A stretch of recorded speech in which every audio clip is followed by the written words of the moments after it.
and welcome to Tawana's Talks. I just want to plug that I do have an education consultant business called Tyler's Chronicles LLC. You can stay to the end and see the website link or look in the description below for the link. But the business is to support families and schools with creating intentional and conscious relationships between home and school so that you can have a streamline of communication for student success. But let's get into it. So I've been really mindful, if you will, about the words that I'm using when having conversations with individuals. But this one in particular, and thinking about having conversations and speaking to my daughter, who is my youngest daughter, who is currently 8. And so we were driving somewhere, and she was in the car, and she was making some art and everything. And I looked at the artwork, and I said, "You should." And then I stopped and I thought, and I was like, "Wow, that's pretty demanding on an action, a pretty demanding request, if you will, on what she was doing. Her art. It's her art. It's her art. How dare I say you should do something with your art?" So I stopped because I heard myself say you should, which was, again, really demanding. So I sat back for a moment and I said out loud,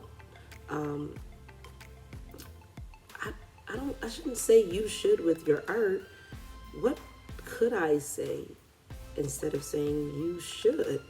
I was stumped because that's just for me, that was just my go-to when giving a suggestion in like that type of instance. And so I was like, "Can you help me out?" And she sat back for a second and she thought, and she was like, I don't know. She was stumped too. And so that gave me some more data and context that this is what she's been consistently hearing from me. And so we kind of worked this through together. And so I thought, and I said, maybe if I said, "I wonder what it would look like," or if I were doing it. Then I stopped again and I'm like, first of all, you probably don't even want to hear my suggestion.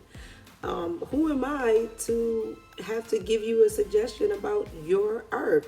So I said, maybe the first question I should ask is, would you like to hear what I have to say? Or would you like to hear a suggestion about the art or what I would do?